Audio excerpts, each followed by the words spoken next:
हमारे साथ आज तक पर लाइव केंद्रीय मंत्री हरदीप पुरी जी जुड़ रहे हैं। हरदीप जी, बहुत स्वागत है आपका आज तक पर। अब आम आदमी पार्टी तो सर ये कह रही है कि ये सब साजिशन किया जा रहा है उनके खिलाफ। हाई कोर्ट का भी फैसला आया है, हम सुप्रीम कोर्ट जाएंगे। वो कह रहे हैं कि बीजेपी के इशारे पर ही जो कुछ हो रहा है वो हो रहा है। हालांकि आज तो हाई कोर्ट का फैसला आया है। आपकी पहली प्रतिक्रिया?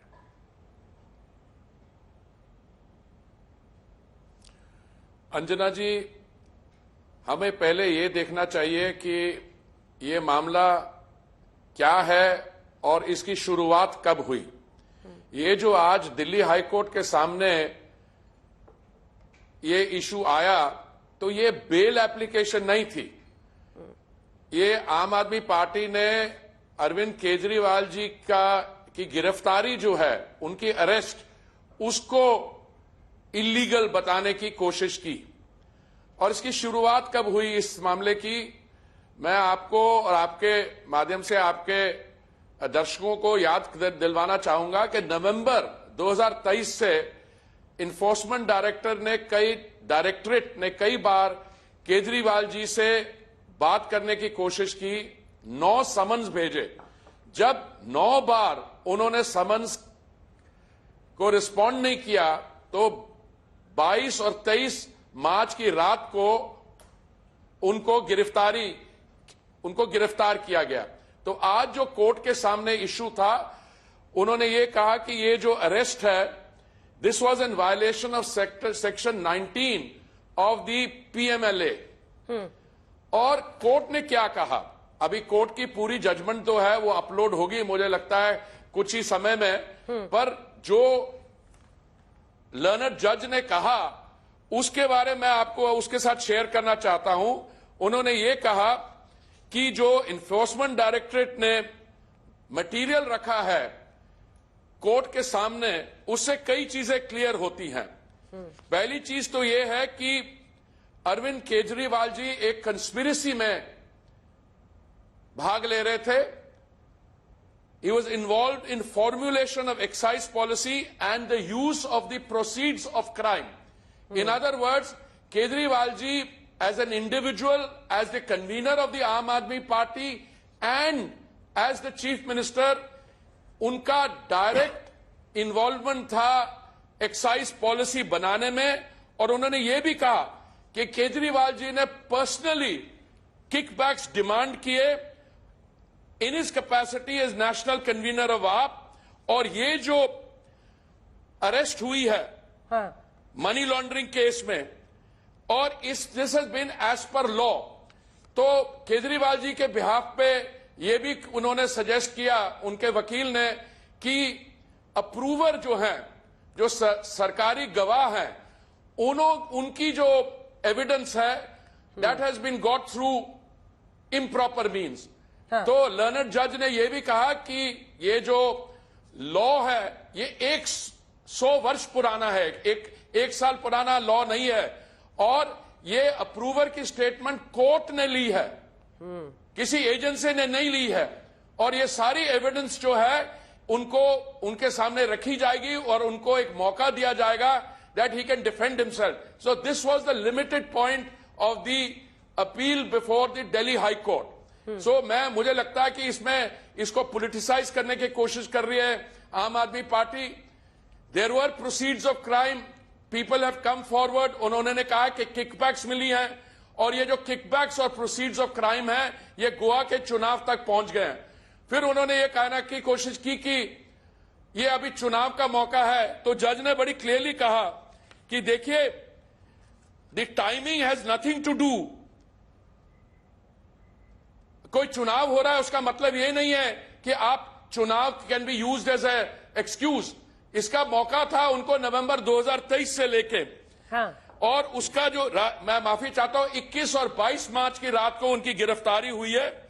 उसके बाद उनको मौका दिया गया है और सारी एविडेंस जो ईडी ने बताई है उनके सामने रखी गई है। तो दिल्ली हाई कोर्ट का जो डिसीजन है, वो सारी जजमेंट मुझे लगता है अगले 1 घंटे में अपलोड हो जाएगी। और उसके बाद जो due process of law that can proceed. ठीक है, जो बड़ी बातें कोर्ट की हैं, जिसको आपने भी बताया, उसमें यही है कि मजिस्ट्रेट के सामने जो सरकारी गवाह हैं, अप्रूवर्स हैं, उनके बयान पर सवाल खड़े करना, कोर्ट के खिलाफ बोलना है, ईडी के खिलाफ बोलना नहीं है। ये एक मुख्य बात है।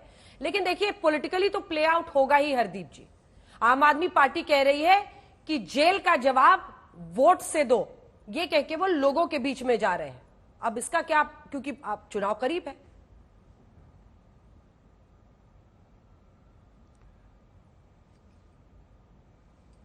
हरदीप जी आवाज आ रही है? आवाज नहीं आ रही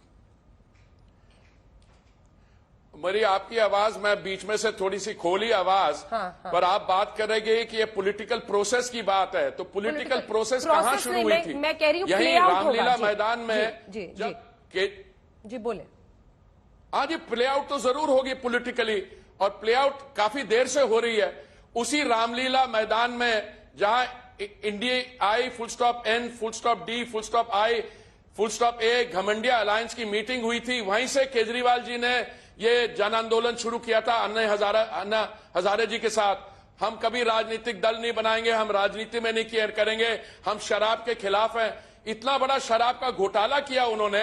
अब उसका जो कॉन्सिक्वेंसेज हैं उस करप्शन के, उनको फेस करना पड़ रहा है। तो इसको तो पॉलिटिकली वो डील करेंगे, और इसके अगर वोट में लेंगे तो मैं समझता हूं कि जो जनता की अदालत है उनको, उसका जवाब भी उनको उसी जनता की अदालत से मिलेगा। एक आखिरी सवाल जिसके बाद आपका धन्यवाद। सवाल यही है कि देखिए, कुल मिलाकर चुनाव करीब है, और जिस गठबंधन की आपने बात की वो इंडिया गठबंधन ये कहता है, आपने देखा ही होगा टीएमसी के भी यहां पर तमाम जो सांसद हैं वो प्रोटेस्ट कर रहे हैं, विपक्ष के ही नेताओं को टारगेट किया जा रहा है। यही पूरा विरोध प्रदर्शन का आधार है विपक्ष का, जिसमें आज आम आदमी पार्टी और टीएमसी ने हाथ मिलाया दिल्ली में जब वो प्रोटेस्ट कर रहे थे।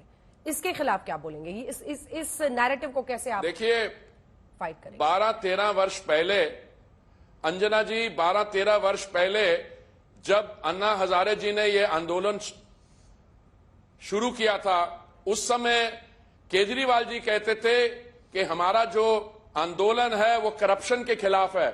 उस समय सत्ता में कौन थे? कांग्रेस पार्टी थी, और ये सिर्फ उनसे मिले, हाथ नहीं मिले, उनके गले लग गए जाके। तो आज केजरीवाल जी उन्हीं भ्रष्ट राजनीतिक दलों में साथ, उस समय क्या कहते थे, सोनिया जी को अंदर कर लो, ये अंदर कर लो। ये तो कन्वीनियंस है, पॉलिटिकल कन्वीनियंस की बात हो रही है। और मैं समझता हूं उच्च न्यायालय के सामने, हाई कोर्ट या सुप्रीम कोर्ट के सामने तो वो लीगल बात हो सकती है। रामलीला मैदान में बैठ के जो भी कहें, वो कहेंगे जी हम शराब के खिलाफ है, फिर आपने शराब का घोटाला कर लिया, फिर आपने कहा कि नहीं हमें तो मनी ट्रेल नहीं हुई। उन्होंने कहा कि अप्रूवर ने यह भी कहा है कि किससे कैसे मिले पैसे, कहां तक कहां पहुंच गए। तो अभी ड्यू प्रोसेस होगी। ये दो अलग ट्रैक्स हैं। केजरीवाल जी सरेआम, मेरे हिसाब से, मेरा पर्सनल व्यू, झूठ बोल रहे हैं।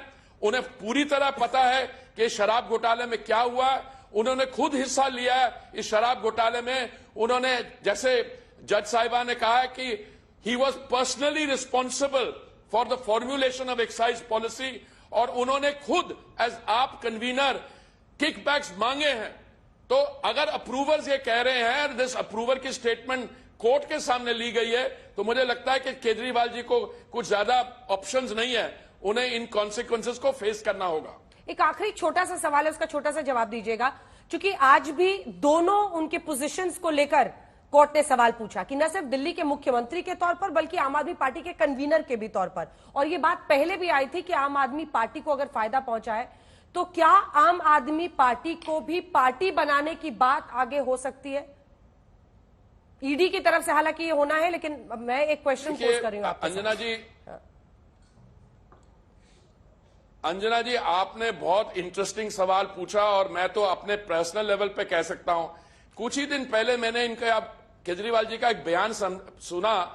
उन्होंने कहा था कि ये जो रवि नायर थे, जो इस घोटाले में एक तरीके से सेंट्रल पॉइंट है, उन्होंने कहा कि ये मुझे रिपोर्ट नहीं करते थे, ये आतिशी जी को और एक और व्यक्ति का नाम लिया, उसको रिपोर्ट करते थे, भारद्वाज जी को शायद। तो उन्होंने ऑलरेडी ही had thrown those to under the bus कि मेरा रवि नायर से लेना देना नहीं है।